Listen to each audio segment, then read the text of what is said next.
सेवा ही मेरी पहचान, शंकर सोनेजा। सेवा ही जिनकी पहचान, वो हैं शंकर सोनेजा। फ्री मालेगांव का काढ़ा, फ्री जोड़ों के दर्द का तेल, फ्री नसों के दर्द से छुटकारा पाने की पीने की दवा। सेवा का लाभ उठाइए, सदैव आपकी सेवा के लिए हाजिर रहते हैं शंकर सोनेजा। थाना कोपरी कॉलोनी में सतगुरु गार्डन जे सामू रिश्तो.com जी नई ऑफिस खुली रही आहे। सिंधियुनि जो सिंधियुनि सां मंगणो पढ़णो, स्पेशली अॼुकल्ह जेके माइटनि जा ॾाढा हाल जाम बुरा आहिनि, पर रिश्तो.com असांजा विनोद बुराणी जी कोशिशि कंदा आहिनि भई सिंधियुनि जो सिंधियुनि सां मंगणो पढ़णो थिए। त कोपरी कॉलोनीअ में तंहिंखे कोई तव्हांजा मिट माइट या पंहिंजा बायोडेटा ॿारनि जा हुते ॾेई ईंदव त बेड़ा पार थींदा। रिश्तो.com लाइ ज़ोरदार तारीफ़ लाइ। नमस्कार, मैं राजेश दलवानी, आप देख रहे हैं उल्लास लाइन बुलेटिन। पूरे जो उल्लासनगर में 78 वार्ड है ना, तो लेकिन दिखता सिर्फ और सिर्फ 17 नंबर पैनल है।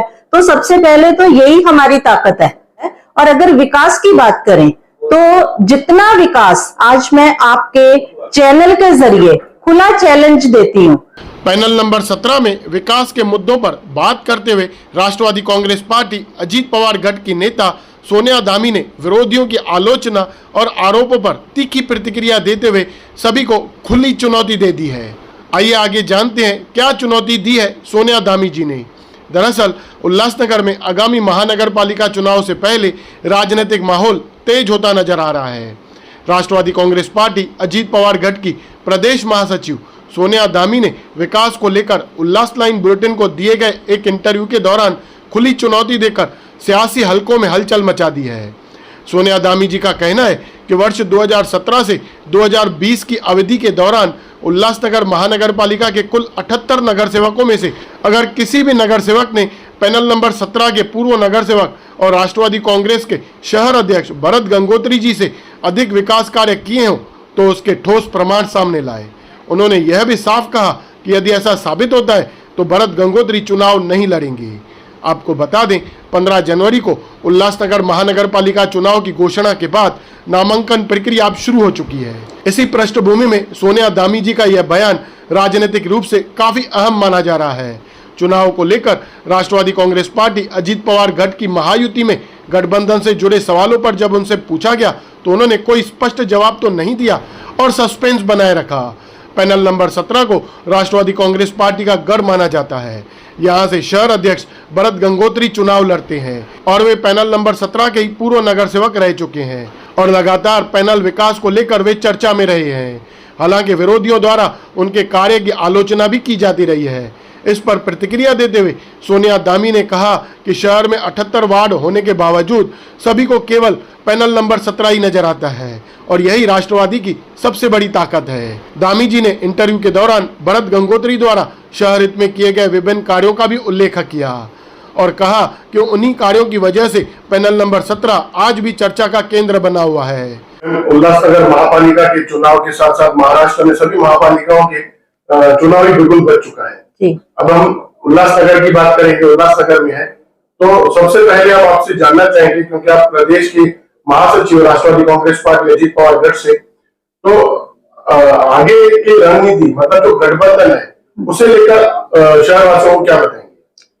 देखिए, अगर गठबंधन की बात करें तो राज्य स्तर पे भी और जिला स्तर पे भी हमारी जो बातचीत है वो चालू है, पर वो अभी तक किसी निर्णायक जो है नतीजा उस पे नहीं पहुंची है। अगर गठबंधन होता है तो बहुत अच्छी बात होगी, बिकॉज हम केंद्र में महायुति सरकार का हिस्सा हैं, हम राज्य में महायुति सरकार का हिस्सा हैं।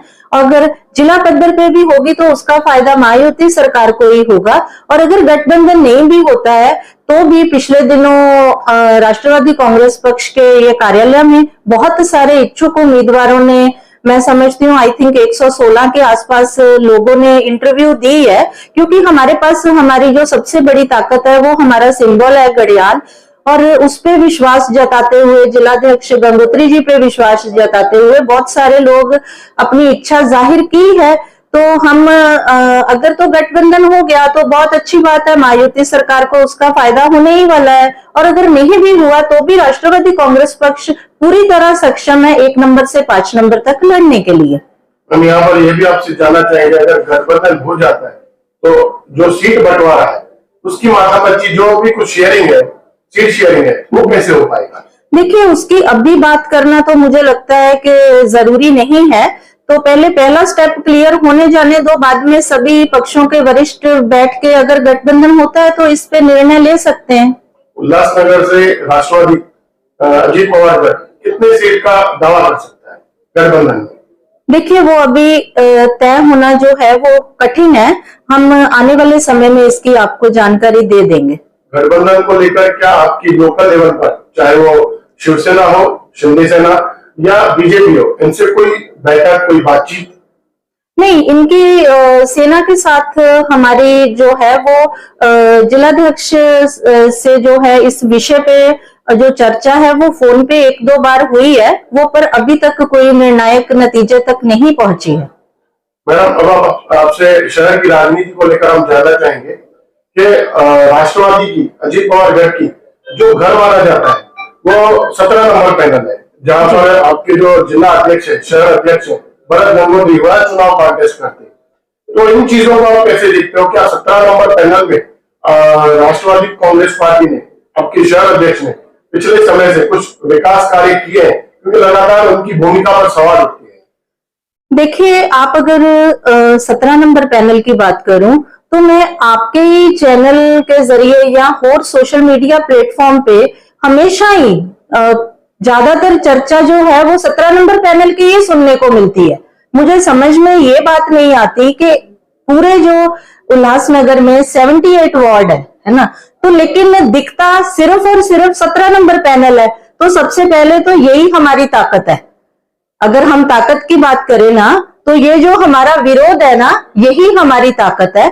और अगर विकास की बात करें तो जितना विकास आज मैं आपके चैनल के जरिए खुला चैलेंज देती हूँ, और दोबारा बात ये रिपीट कर रही हूँ कि मैं आज आपके चैनल के माध्यम से ये खुला चैलेंज दे रही हूँ कि अगर 2017 से लेके 2022 तक 2017 से लेके 2022 तक 78 नगर सेवकों में से किसी ने भी गंगोत्री, जो हमारे राष्ट्रवादी कांग्रेस पक्ष का अभी जिलाध्यक्ष भी है और नगर सेवक भी रह चुके हैं, अगर उनसे ज्यादा किसी ने विकास इस पीरियड में किया है तो मेरा ये खुला चैलेंज है पूरे शहर को कि गंगोत्री चुनाव नहीं लड़ेगा। विद प्रूफ मुझे ये लोग आके किसी भी प्लेटफॉर्म पे चर्चा कर सकते हैं।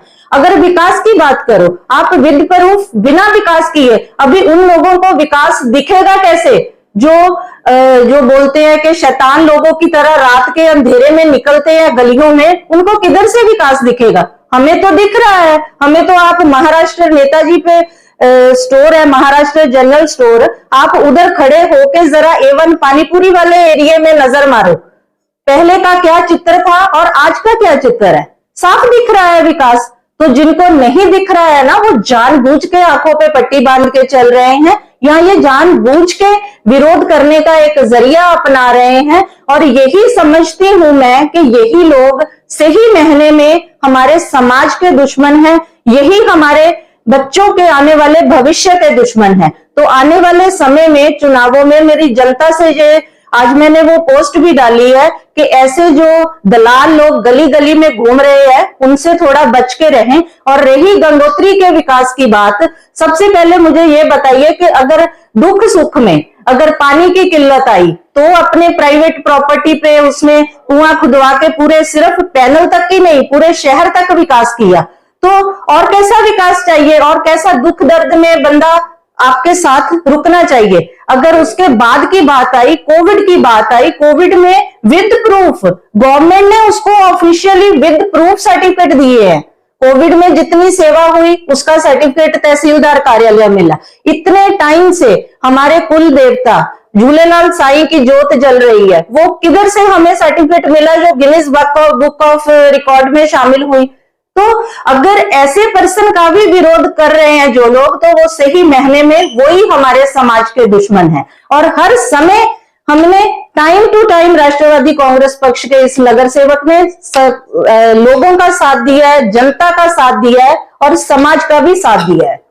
आपने विकास की बात कही, काफी सारे लोग, काफी सारे नेता आपके ही पैनल में आकर जब यहाँ के रास्ते खराब थे, पानी की किल्लत थी, उन्होंने कुछ आंदोलन वगैरह भी किए, तो तब तो आपने ये चीजें नहीं कही, तो आपने तब मुझसे पूछी भी नहीं होंगी शायद ये चीजें। लेकिन लोगों की आवाज तो आप तक पहुंची थी सोशल मीडिया के माध्यम से। अभी आपने सोशल मीडिया की बात की। नहीं, देखो सोशल मीडिया के माध्यम नहीं, सोशल मीडिया के माध्यम नहीं, सोशल मीडिया के माध्यम से हम जब भी हमें सोशल प्लेटफॉर्म पे कोई बात पूछी गई है, राष्ट्रवादी कांग्रेस पक्ष की भूमिका उसको क्लियर करने में हमेशा रही है। ऐसा नहीं है कि उसको हमने क्लियर नहीं किया है। चलिए आपसे एक और सवाल करना चाहेंगे। आप भी एक महिला हो, अभी आरक्षण का मुद्दा चालू है, तो अक्सर ऐसा देखा जाता है कि शहर में जब आरक्षण डिक्लेयर हो जाता है तो काफी सारे नेता जो खुद काम करते हैं, लेकिन उनके जो पार्टी पक्ष में काफी सारी महिलाएं भी कार्यकर्ता रहती है इस पार्टी के लिए, झंडा बैनर और हर तरह के काम करते हैं, लेकिन जैसे ही चुनाव आते हैं, आरक्षण होता है, तो वो अपने घर की महिलाओं को खड़ा कर देते हैं। आप भी एक महिला हो, तो इन चीजों को आप कैसा देखते हो? क्या किसी महिला कार्यकर्ता को मौका मिलना चाहिए कि किसी नेता के घर से उसी महिला को मौका मिलना चाहिए? देखिए, ये आपने एक अच्छा प्रश्न पूछा है। इस विषय पे मैंने पहले भी ये इस चर्चा और बातचीत की है। सबसे पहले तो ये प्रश्न जो है, ये क्वेश्चन है, ये कोई राजनीतिक क्वेश्चन नहीं है, ये एक हर पक्ष का सामाजिक क्वेश्चन है। जब एक महिला घर से बाहर निकलती है, उसको बहुत सारी तकलीफों से गुजरने के बाद वो एक अपनी इंडिपेंडेंट पहचान बनाती है। इंडिपेंडेंट पहचान बनाने के बाद वो पक्ष को टाइम देती है। मैं आपके चैनल के माध्यम से ये बात भी कहना चाहूंगी, आज की डेट में राजनीति महिलाओं के विषय पे हो रही है, लेकिन पक्ष में काम करने वाली महिलाओं के साथ, अगर मैं राष्ट्रवादी कांग्रेस पक्ष की बात, हमारे पक्ष में महिलाओं को प्रॉपर सम्मान भी दिया जाता है और दूसरे पक्षों में भी दिया जाता होगा, पर ये मेरा एक जनरल था कि भाई हर उस महिला को मौका मिलना चाहिए जो पक्ष को टाइम दे रही है, ना कि जो हमारे पक्ष में जो दूसरा वर्ग काम करता है उसके घर की महिलाओं को प्रेफरेंस दे। और इस विषय पे मैंने ये बात भी क्लियर की थी कि हमारे पक्ष के राजनीतिक पॉइंट ऑफ व्यू से हम हमेशा ये बात क्लियर करते हैं कि अगर जीती हुई सीट है तो उसमें हम कंसीडर करें, हम भी करते हैं कि हमारी ये जीती हुई सीट है, अभी ये महिला आरक्षण हो गया तो हम घर की महिला को दे सकते हैं। लेकिन फिर भी उस दिन मैंने प्रदेश कार्यकारिणी की मीटिंग में ये बात रखी थी, तो सुनील जी तटकरे ने बहुत ही पुरजोर शब्दों में बोला था कि पक्ष में काम करने वाली हर एक महिला की प्रतिमा और प्रतिभा दोनों को ध्यान में रख के डिसीजन लिया जाए। और ये मेरा कोई राजनीतिक नहीं, एक सामाजिक पॉइंट ऑफ व्यू से हर महिला के फेवर में ये एक मुद्दा था। तो इन चुनाव में भाजपा भी इस तरह का मौका महिलाओं को देंगी? 100% जो पक्ष में काम करने वाली महिलाएं हैं उनको पहले मौका दिया जाएगा और विषय वही होगा कि प्रतिमा और प्रतिभा उनका कैसे है, सब समीकरण कैसे बैठता है, गणित कैसे बैठता है। पर राष्ट्रवादी कांग्रेस पक्ष में काम करने वाली किसी भी महिला के साथ बेइंसाफी नहीं होगी। आप प्रदेश की महासचिव हैं, तो आपसे एक और भी सवाल जानना चाहेंगे कि शहर का जो पूरा विकास होना चाहिए था, 2017 में चुनाव हुआ, अब 2026 में चुनाव होने जा रहे हैं, मतलब 9 साल बीत चुके हैं। तो 9 सालों के अंदर आप किस तरह से देखते हो कि शहर का विकास हुआ? इस बीच में आप भी सरकार में है, तो कितना विकास हुआ, क्या विकास हुआ? देखिए, अगर विकास की बात करें तो जिस तेजी से शहर का विकास होना चाहिए था वो उतना तेजी से विकास नहीं हुआ है, ये बात हम मानते हैं। उसमें ये बात भी आ जाती है कि ये चुनाव हैं जो 2022 में होने चाहिए थे वो 2000 अभी समझ लो 26 में हो रहे हैं, तो ये एक लंबा अरसा गैप भी हो गया। नगर सेवक जो महानगर पालिका का कार्य था, नगर सेवक से वो अपने पद से मतलब वो रिटायर भी हुए। सो इसके लिए शायद प्रशासन के हाथ में सब आया, तो प्रशासन ने इतना केयरफुली ध्यान नहीं दिया, तो विकास तो इतना तेजी से हमारे उल्लासनगर का नहीं हुआ। और ये मैं आज ही नहीं, मैंने तो हर राज्य स्तर तक की सभा में भी ये क्वेश्चन उठाया है कि उल्लासनगर का विकास नहीं हुआ, अंबरनाथ का हुआ, कल्याण का हुआ। अभी आपने कहा कि अंबरनाथ का विकास हुआ, कल्याण का विकास हुआ, उल्लासनगर का विकास नहीं हुआ, तो आपको लगता है यह विकास इन चुनावों में असर करेगा? देखिए, मैं तो राष्ट्रवादी कांग्रेस पक्ष के एक पदाधिकारी हूं। मैं राष्ट्रवादी कांग्रेस पक्ष की भूमिका रख रही हूं कि अगर शहरवासी राष्ट्रवादी कांग्रेस पक्ष के जो उम्मीदवार रुकेंगे, उनको वो चुनाव में ज्यादा से ज्यादा जीता के लाते हैं, तो 100% हम विकास करेंगे। मैडम, जाते जाते आपसे एक आखिरी सवाल यह भी जानना चाहेंगे कि सोनिया गांधी जो राष्ट्रवादी का चेहरा है, तो क्या वह भी आने वाले चुनाव में चुनाव कॉन्टेस्ट करके दिखेंगी? मुझे लगता है इस क्वेश्चन का आंसर वेट एंड वॉच में रखते हैं। Thank you. अब देखना दिलचस्प होगा कि धामी जी की इस खुली चुनौती के बाद विरोधी कोई ठोस प्रमाण सामने ला पाते हैं या नहीं, और इसका असर आने वाले महानगर पालिका चुनाव पर किस रूप से दिखाई देता है।